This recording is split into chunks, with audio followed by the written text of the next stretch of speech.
if we rely on just M-Pesa and trust networks to bring the interest rate down to something sub 10%, maybe even start it at 0%. So let me show you this pilot. This is Pam. Pam is someone who lives in the Kiva slum and runs a small business. Now, you can see here that she raised money on the Kiva website from a bunch of people, just like crowdfunding works. But instead of going through an intermediary field partner, the money goes directly to her mobile phone at 0% interest. And then the way she gets up onto the website, the way we know that she's legit, is that this gentleman, Davis, vouched for her. Now, Davis goes to church with one of our staff members in Nairobi. Our staff member trusts Davis. Davis trusts Pam. It's a trust network. Now, let's see what happens. If Pam pays back, Pam gets access to a future loan. So she started at $125 back in August of 2012. Then she basically goes up to $250 to $375, and the most recent one is $625. So she has an incentive to pay back because it's her cheapest capital available. It also lets Davis vouch for other people because his trust score goes up, much like the eBay feedback system. But not only that, this is where it gets pretty exciting to me. Pam can then vouch for people like Rosalind. And as Rosalind pays back, Pam can then vouch for Helen. And as Helen pays back, Pam then vouches for Monica. This is all 0% interest loans right to their phone. And then as Monica pays back, Goretta gets a loan. And as these people pay back, then they can actually vouch for other people. And so since basically early 2012, this has started spreading all over Kenya. And it's really exciting to think about the potential of trust networks and technology of radically bending the cost curve when it comes to something like microfinance. And you can see we're up to 2,100 loans. It's still an early pilot. It's very early days. I'm sure we're going to run into all sorts of problems. 92% repayment rate. Not the high 90s where microfinance is, but it's a good start. And whether it's Kiva or someone here, we need to crack these kind of problems. This is I think pretty exciting. Now, one of the things that we try to ask ourselves is, what about here in the U.S.? Can we bring this idea here? And given that PayPal connects so many people, how would it work here? So we launched a pilot in the Bay Area. And I'm just going to show you the story of Victor. Victor was a recent immigrant from Mexico, worked in a coffee shop, and wanted to start his own coffee business. Graduated from 60 hours of business training from a technical assistance provider in San Francisco called the Missionary Development Agency. They do incredible work. They work with Latino entrepreneurs. And so many of their graduates, when they go on to apply for a loan, either not even from a bank, but from a CDFI, a Canadian Development Financial Institution, they get rejected. This is, in fact, 7 out of 10 small businesses in the U.S. that apply for a bank loan get rejected today. It's 3,000 rejects a day. Well, he had that lean design and show up to class early and stay late. The instructor really kind of saw something that the credit score doesn't necessarily capture, saw the character of Victor, and really believed in Victor. So what we allowed him to do was just vouch for Victor. And basically, back in December of 2011, Victor got a $5,000 loan from a bunch of people on the internet, including Heidi, who's here in Boston. She's at HBS now. She's one of the people who work on this early Kiva Zip program. And then, like a lot of Kiva borrowers, Victor pays back that loan, and a couple things happen. He qualifies for a higher loan of $10,000 now from $5,000. But second, we report it to the credit bureau so that he can start becoming part of the financial mainstream and get larger loans from the banks. And then third, Victor, just like Pamela, can vouch for folks. So Victor has vouched for someone in his community. This is Rocio here, who brings this vacuum cleaner on the San Francisco bus, the muni bus, between dropping her kids off at school and picking them up at work. After work, she was missing client appointments. She needed to buy a car. Couldn't get a car because, again, credit scores weren't where they needed to be and for automated bank algorithms. And so Victor kind of filled that information gap by vouching for her. And then as Rocio pays back that loan, now Eva was able to qualify for a loan. She sells at Bay Area flea markets. And so this trust network-based pilot in San Francisco has expanded to 120 businesses, 7,000 lenders, for not only people who are providing capital, customers and brand advocates in the days of Yelp and Groupon and Twitter. So this is pretty exciting. And then the repayment rate is slightly higher in the Bay Area right now at 95.5%. So early days. I want to talk about, I just came back from Pittsburgh just a couple days ago where we launched this pilot in Pittsburgh. And this is such an inspiring business. This is a gentleman who runs an ice cream store called Dream Cream Ice Cream. And Dream Cream Ice Cream, he's actually raising money on the site right now, on the Kiva website right now, in $5 increments. You can see here's his store right here. And it's really amazing. He basically has 16 flavors of ice cream. 8 which are what he calls his for-profit flavors, and then 8 which he calls his non-profit flavors. And the 8 that are his non-profit flavors are basically tied to an individual cause or a person who wants to be able to do something but can't afford it. So just really amazing story after story of kind of each flavor representing someone's hopes and dreams. His business is doing really well. And, you know, he talks about how he's not just selling ice cream. He says ice cream is a means for community empowerment. And I love that. I love how he's taken the idea that we are also excited about how we blend money and meaning. Because not only is it the right thing to do, but because it can also confer a marketing advantage or a cost advantage. The people whose flavors you're back when you buy it from them, they have to volunteer in the store for a bit. It's really amazing to see how he's building this right into this model. These are the types of entrepreneurs that inspire me because people oftentimes are not just doing it for themselves, their own lives for other people. So finally, I just wanted to wrap up by saying that, you know, as I was reflecting on the theme of the conference, reflecting on the past, and how we shape the future, I think it's from both these sources, you know, we're not doing anything new at Kiva. We're really kind of trying to stitch together so much of what has come before us, and also looking at what's ahead. And I wanted to talk a little bit about where we're going to go. So the idea of trust networks, this is what Yunus did. Muhammad Yunus back in the mid-70s in Bangladesh by forming groups of women in a village who would really basically self-select, monitor each other. We're just trying to bring that online. And you know, his belief in people, his compassion, that's something that we think is something that would easily move online if we could really keep score and do it in a way that was integrity. And then, you know, I'm so inspired by Saul Khan, who talks about not only online learning, but micro-credentialing. The idea that if you were to actually complete, say, a Khan course in this amount of time, you could get a badge. And that badge could go onto your LinkedIn profile. And as Unilever, for example, is looking for the best accountant, maybe a 25-year-old woman in Pakistan who might never be on their radar would actually rise right to the top because she was able to complete her course in a way that is in the top 1% on the planet. And I wonder what would happen if we could actually take these systems of micro-credentialing, online learning, letting interest rates float on Kiva so that the internet community as well as banks could bid down people's interest rates. If you could actually pull this stuff together over the next 10 years, what might happen in terms of actually ensuring that we have a world where opportunity meets people's capacity? I get really excited about all the possibility right now, all the possibility we have. We've never had so many tools to really change the world. But one thing that I also realize is it's not about the technology. That is not going to really kind of address, that's not our greatest level point at Kiva. I think our greatest level point is actually creating a culture of empathy.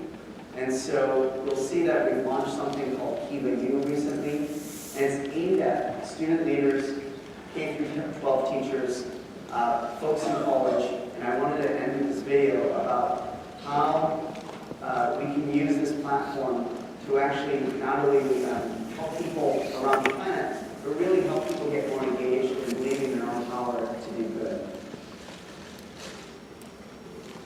My name is Dave Smith, and I am a 7th grade teacher at Garfield Middle School in Blue Mountain, Pennsylvania. I started a $1 million team on Kiva with the goal of loaning $1 million to people around the world before advertising. This is Anna Maria. She has created a clothing store in Colombia. This is Rob from Georgia, and he's making. This is Sonia. She is from Costa Rica. Here I am teaching at a small school in a rural town, and I thought, how often do kids 12, 13, 14, or kids really of any age get the opportunity to really have an impact on the world and make the world a better place?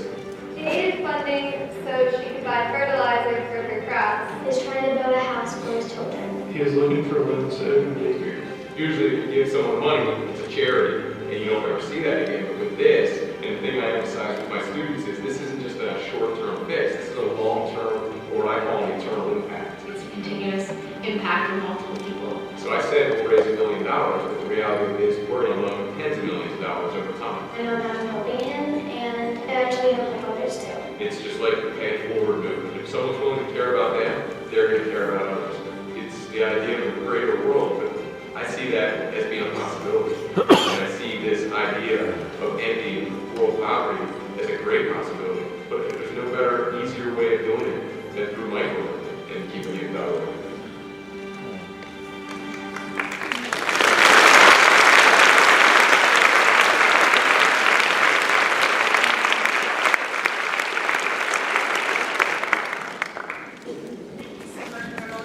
Great job keeping to time. We have 15 minutes for questions. So there are 2 microphones. We encourage you all to come up and have any questions for Premal.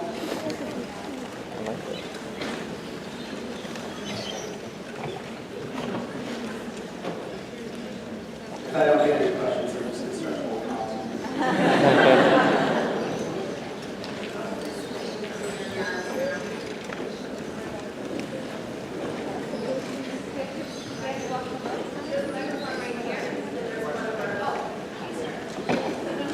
Hi, my name is Michael Van, and as a former computer educator, the last example would be fantastic. And I was just curious.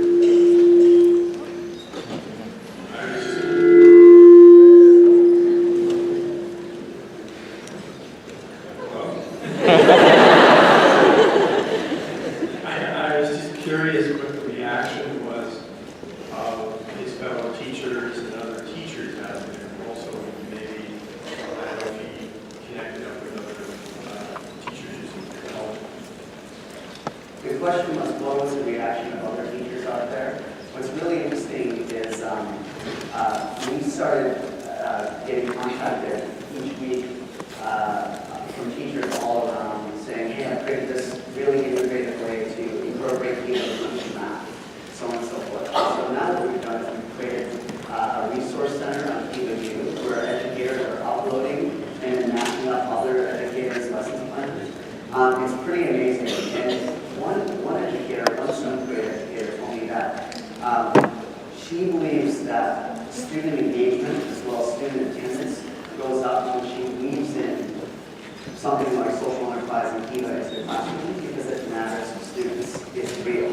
And she said, frankly, it makes my job more fun too because it matters to me. We're talking about something not as abstract as binomial equations, but really kind of the implication of X, Y, and Z on a real person. And so I think what we want to do is really reflect back to the community that's already starting to use this and match it up and allow them to connect with each other.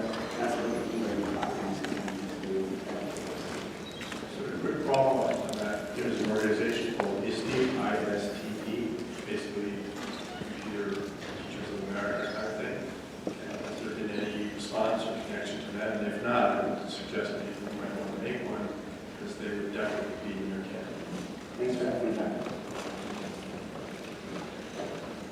Hi, my name is Bryn Lentz, and I've been able the past 2 days to meet a lot of young people here that are looking at startups. So you talk about many of the struggles and kind of pivots you've made in order to stay successful throughout Kiva. What kind of metrics have you, I think at the beginning stages, have you had in order to make sure that you're making the right pivots at the right time?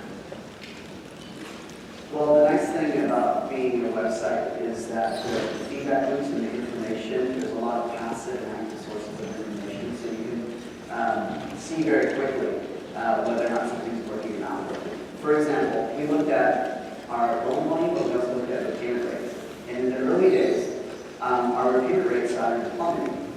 And what we realized is it wasn't because the borrowers on the other end weren't paying. It's because our software, the way we required you to report every single month the repayment for every single borrower.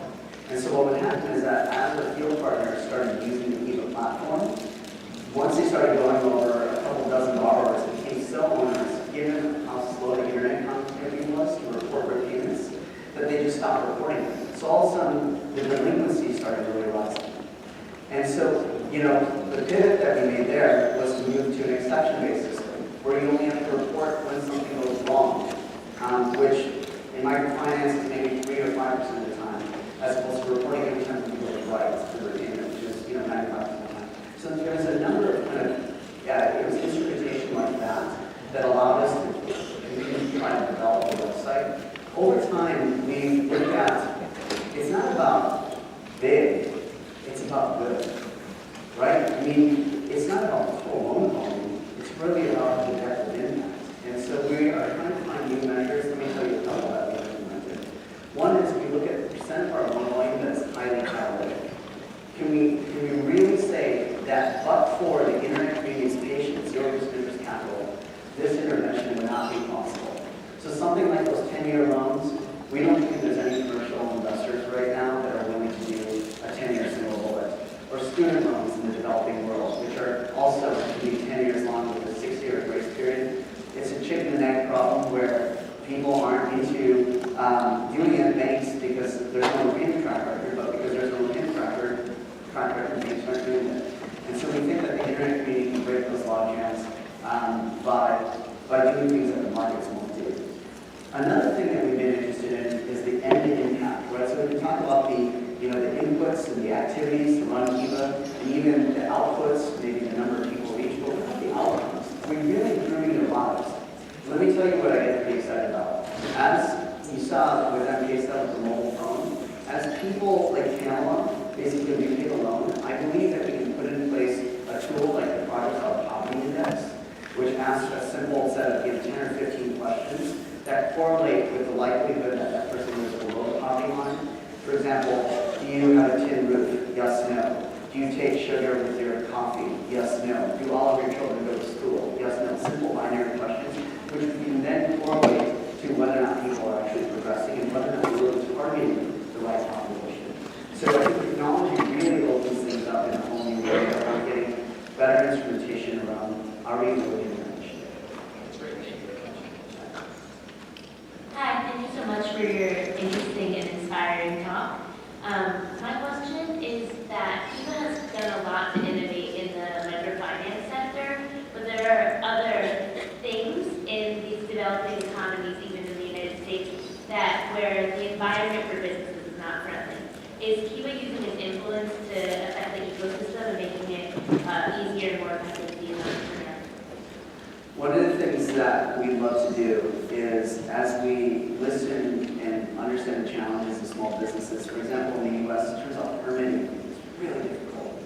We'd love to be able to use our community power and the fact that it's over 1 million people, the advocacy power to help shape things so that systems improve, not just access to capital or access to new customers. So absolutely, it's something very much.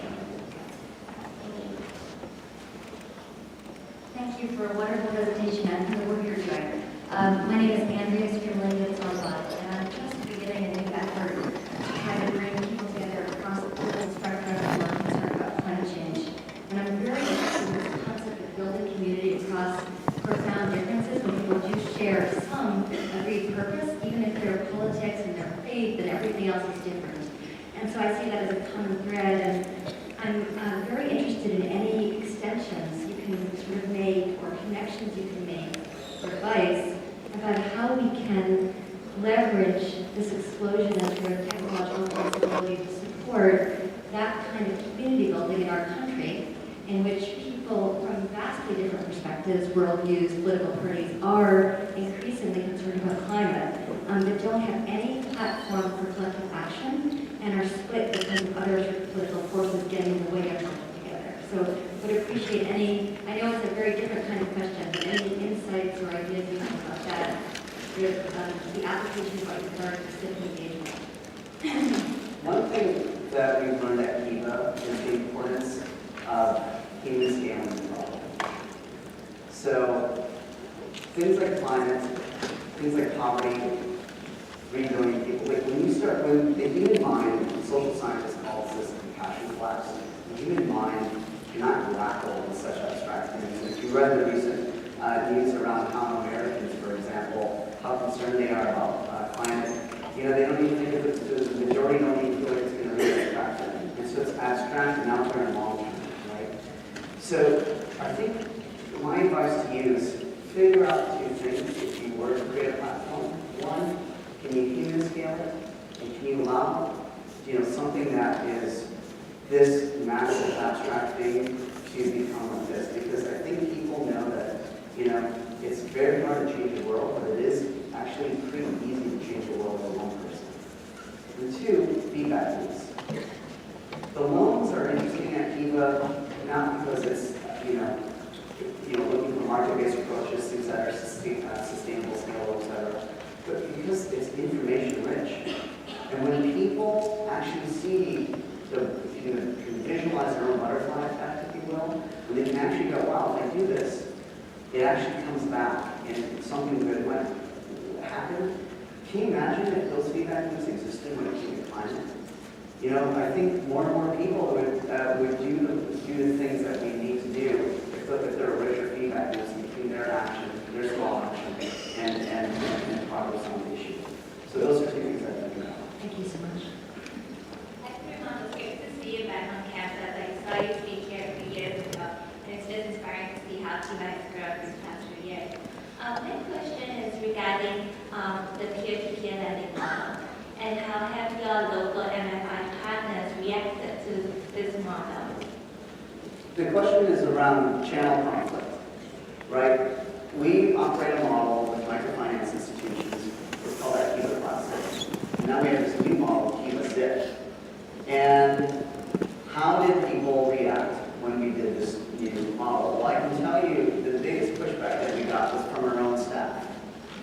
The staff that was managing the partnerships with microfinance institutions. Because in some way, and this is honestly something that we had to really kind of think through a bit. Because, I don't want to tell you that this P2P model is going to work. I don't know if it's going to work. It's, we're looking at it's small sample size. We bump into a lot of walls. There's all sorts of things that, it's exciting because it lowers the cost dramatically, but it also doesn't provide things like the wraparound services like business training, education, so many things that our microfinance institutions and their field staff are doing so well. So, I want to, what we'll try to do is embrace the end here and say, hey, look, we honor what's happening here. It's not better or worse. The Kiva Classic model is great. It has value. We really believe in it. And we think there's an opportunity given where technology is to try this new thing to see if we can really bend the cost curve and really bring down the interest rates significantly. And we're trying to get people, what is it? The sign of intelligence is to be able to hold 2 opposing ideas in your mind at the same time. That's what we really want people to see. It's not either or. It's think about the and. Both are important. Both are worthy. And the data will show over time, where both of these data continue to evolve. And that's what we're trying to bring people along with. You see different customers in the different channels. So maybe customers who are end users or borrowers who are more tech savvy or using the money for different programs in the different channels. Yeah, the question was, do we have different customers by different channels? Here's something that might be really helpful for those folks in the pitch for change. Kiva has actually 3 channels. 1, we work through microfinance institutions. 2, we have this, Kiva Zip model that works right directly with these entrepreneurs. But there's a 3rd model where we actually try to identify, and we've invited over 60 social enterprises now to fundraise on Kiva. So for example, if you have an earned income stream in your model, and you're out there fundraising, you can consider crowdsourcing on Kiva as a way to raise patient 0% interest capital that only has to get paid back as your intervention is able to generate earned income. So for example, we see things in evidence action. It is a group that came out of Innovation for Poverty Action. It does chlorine tablets. Really high impact intervention. Chlorine tablets right at the water source in Kenya. Randomized control trial showed just this is such a cost-efficient way of improving water. And now what they're doing